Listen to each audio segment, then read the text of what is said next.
Do you know how much money you need to retire comfortably? Well, I've been working that out for myself recently, but I thought it'd be useful to try and work out whether I was on track.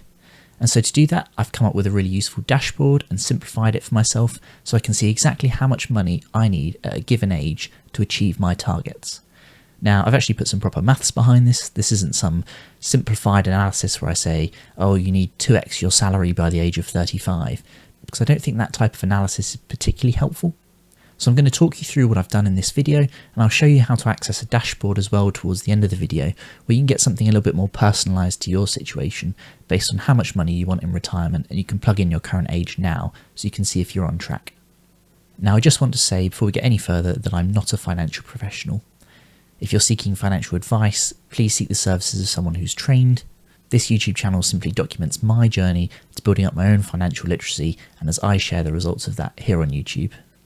So to prepare some kind of dashboard that's vaguely accurate and isn't just plucking out 1 times, 2 times, 3 times your salary, and actually gives some specific numbers and some specific savings targets, I've had to make a few assumptions.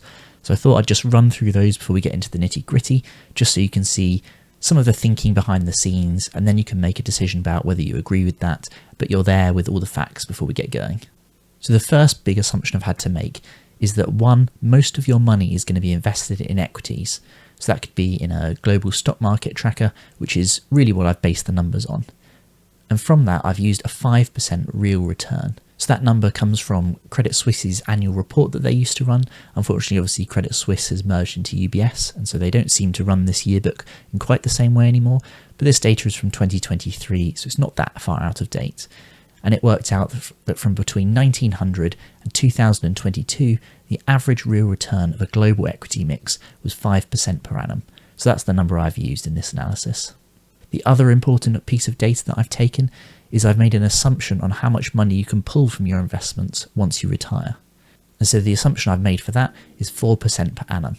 And that comes from a 1998 study that was done. Again, that doesn't include the last sort of 25 years worth of data, but it found that with a heavily equity-based portfolio over a 30-year time period, you could withdraw 4% of your starting capital and then increase that in line with inflation every year afterwards, and you'd pretty much not run out of money in any given 30-year time period. Now, some people have argued for a slightly higher number than this 4%, some people have argued for a slightly lower number, so it feels like a good benchmark area, and it's got some hard numbers behind it as a basis. The other assumption that I've made is that I've ignored taxes, and that means that all the numbers given are gross pre-tax numbers. So just be aware of that. If you're looking at a particular number for your yearly income, just be aware that there will be tax implications for that, and that will vary depending on your personal situation. I've also made the assumption that you'll be retiring at the age of 68. So that's the age that state pension kicks in for anyone born after the 6th of April 1978. Again, some people will aim to retire earlier, some people might not even get full state pension at that age, but that's what I've used as my assumptions for all the calculations in the background. And last but not least, one of the assumptions I've made is that I'll give percentages that you should be saving, again, gross of your salary, but that's based on the UK median salary of £35,000, so it assumes you're earning that. So if you're earning less than that or more than that or not particularly close to that number, maybe just ignore some of the percentages because they might not be that accurate for you. So how exactly have I arrived at the numbers that I've got that I'm going to present in this video? Well, a lot of them come from those assumptions that I was talking about before. So for example, if you wanted to return £1,000 per year to your pocket from your retirement pot, assuming that 4% holds true, then you're going to need 25 times that saved into your retirement pot. So for every £1,000 you want to withdraw in retirement, you're going to need £25,000 saved. And so therefore we can work backwards from that, saying that we want £25,000 at the age of 68. So based on how much you're saving and that 5% real return that I've assumed, we can back calculate an amount of money that you should have at any given age. Now that number isn't linear, it's not a chart that simply goes straight up, it does have a bit of a sort of exponential curve to it, and so I've fitted a trend line to that, and that's given me approximately an equation that I can use and just plug an age into to give me an amount of money that's needed, and that's what I'm going to present here as the numbers. Now the final caveat that I just want to give before we start looking at some of the specific numbers is that because the returns are inflation adjusted, it means you can't use this number to project out into the future. It's purely a check on how much you should have now to achieve your goals in the future. So when I show you how to access the little tool I've built as well, which will show you how to work out how much that you should have at any given age, if you're 30 and you wanted to find out how much you need at 55, you shouldn't be using this tool. And that's because over the next 25 years, between if you're 30 now and you want to project out to 55, there'll be some kind of inflation in the numbers. And that means that if the Bank of England, say, hits its 2% inflation target for the next 25 years, everything will cost about 64% more. So the numbers are all going to be slightly off if you start using this to project out into the future. Now, just to give two sets of numbers as a base mark, I thought I'd share with you someone who's 30 years old, so fairly early on in their career, and someone who's 60 years old, so right at the end of their career, maybe thinking about retiring in the near future. So if I plug into my projection tool a moderate lifestyle income, so this is based on the retirement living standards, and so this is a ballpark way of estimating how much money you'll need when you retire. And so for a moderate lifestyle for a single person, it projects that you should have around £31,300 in income as an individual. So if you're 30 years old now, that means you should have around £27,000 invested for your retirement, and you should be saving just shy of 8% of your current salary. Now that doesn't sound too bad, does it, to get a £31,300 income? And the numbers look a little bit more scary if we look at someone who's much closer to that retirement age. So if we look at someone who's 60 years old, to achieve that same moderate retirement income of £31,300, whilst the amount that needs to be saved per year stays the same, because that's what I've done in these numbers, it gives you a constant savings rate through your entire career, so just shy of 8% again. Someone who's 60 years old would need around £340,000 in their pension pot.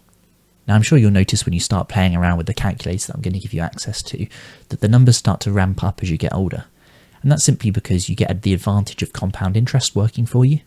So just to put that into perspective, let's say you were 60 years old and you had that £340,000 saved up, and let's say there was a really good year for returns in the market, and there was a 20% return year.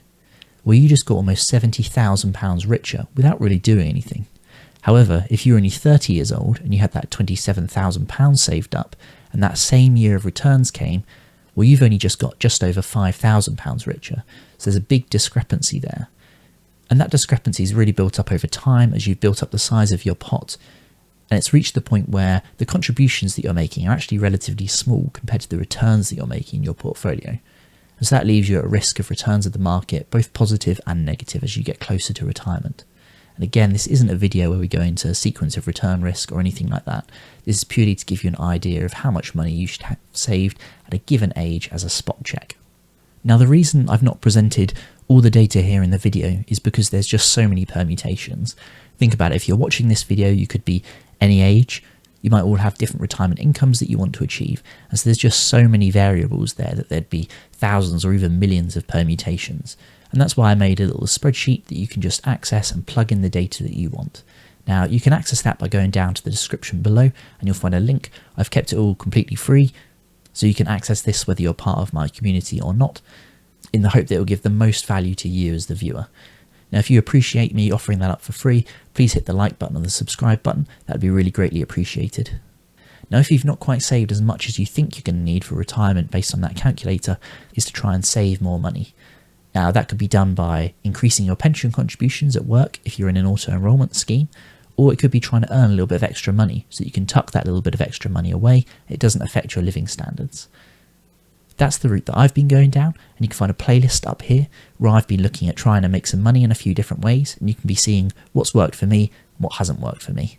So I hope you found this short and sweet video helpful. I hope that calculator is really helpful for you as well, and that it gives you a bit of an idea about whether you're on track, and I hope that playlist of how to earn a bit of extra money comes in handy as well. So if you've made it this far, please hit the like button down below, and I'll see you in the next video.